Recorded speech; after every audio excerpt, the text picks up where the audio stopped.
y avait du beau monde à Niamey à l'occasion du Forum des gouverneurs pour la coopération régionale sur la stabilisation, la consolidation de la paix et le développement durable dans le bassin du lac Tchad. Ce forum a été mis sur pied en mai 2018 à Maïdougouri au Nigeria. Il regroupe les gouverneurs des régions les plus touchées du Cameroun, du Tchad, du Nigeria et du Niger, et il vise à apporter une réponse régionale à la crise provoquée par l'insurrection de Boko Haram et de ses effets conjugués dans le bassin du lac Tchad. Un an après son lancement, la deuxième édition du forum s'est tenue récemment dans la capitale nigérienne. Ce forum s'inscrit dans la même logique de renforcement de la coopération entre les pays afin de trouver collectivement les solutions idoines permettant à nos populations de se projeter vers un futur meilleur. Monsieur le Premier ministre, Mesdames et Messieurs, distingués invités, lorsqu'il s'agit de chercher des solutions pour la stabilisation, la consolidation de la paix et le développement durable dans le lac Tchad, il s'avère toujours très important de se rappeler de ce qu'était la magnifique région de Difa avant l'insurrection de Boko Haram et de ses effets conjugués, notamment la crise sécuritaire à laquelle nous sommes confrontés et qui a entraîné des déplacements internes et externes massifs des populations, la destruction du tissu social et des biens publics, ainsi que le dysfonctionnement des services de l'État. En effet, cette région s'est caractérisée par son dynamisme économique qui a attiré des personnes venues de nombreux pays.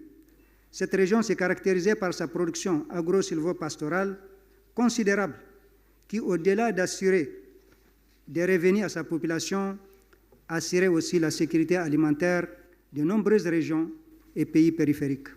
To the governors from the region, aux gouverneurs et de la région, félicitations pour votre leadership exemplaire et innovant, non seulement dans vos propres pays et régions, mais au-delà des frontières. Les exemples que vous laissez parleront à votre nom, non seulement en Afrique, mais dans le monde entier.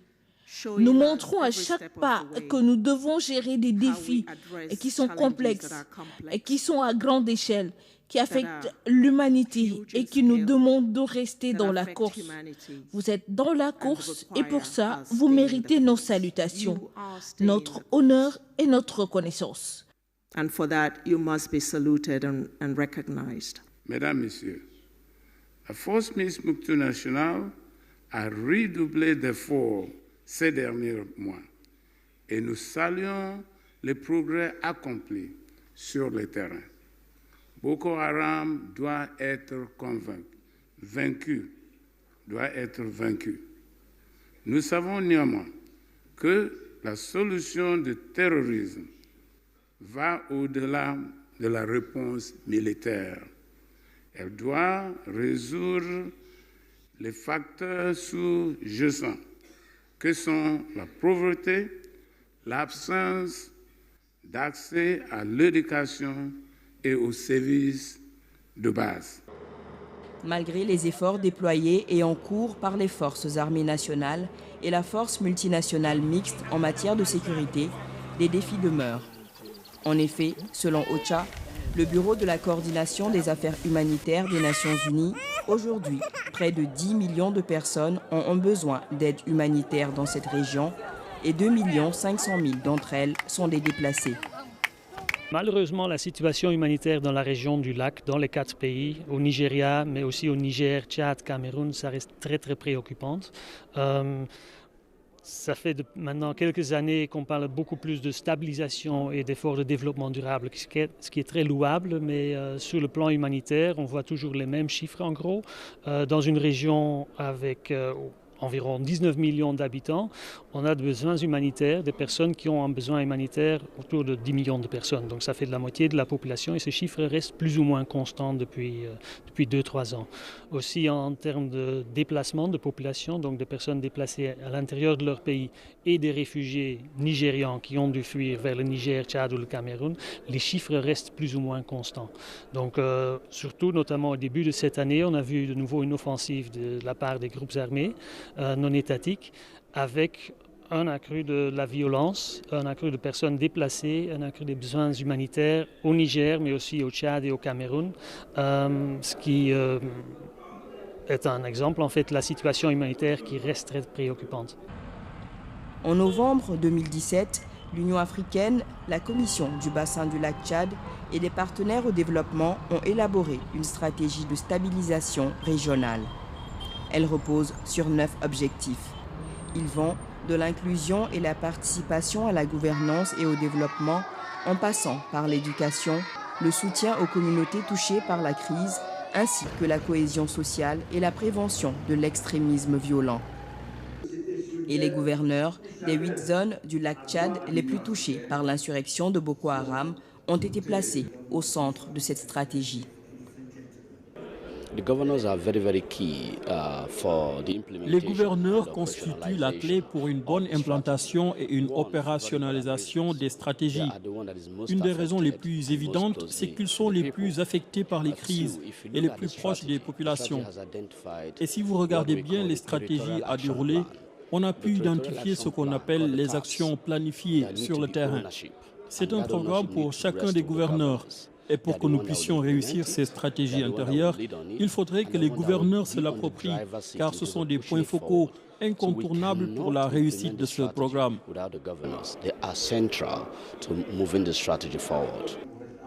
Lors de leur second forum, les gouverneurs ont leur qualité de fer de lance de la stabilisation, du redressement et de la résilience dans la région du bassin du lac Tchad, ont été invités à formuler leurs priorités pour accélérer la mise en œuvre de la stratégie régionale de stabilisation.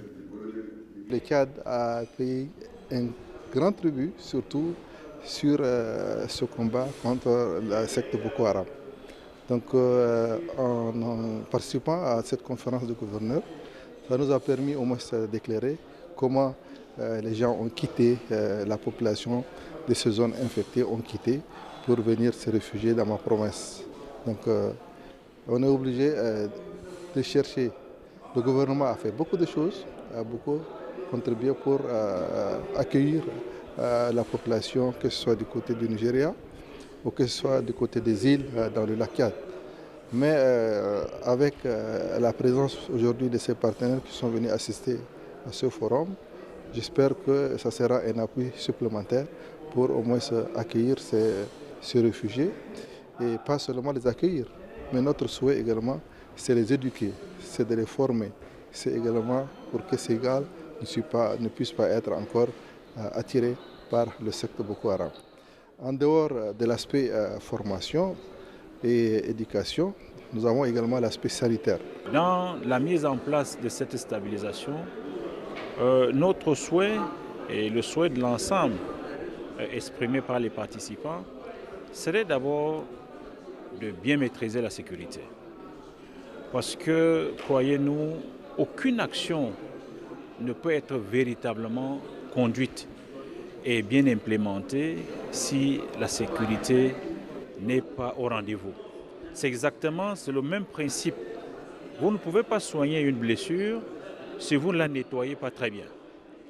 Donc, cela nécessite une conjugaison d'efforts, conjugaison de synergie, à la fois pour l'ensemble des États, mais aussi et surtout aussi l'appui et l'accompagnement des différents donateurs. Dans le cadre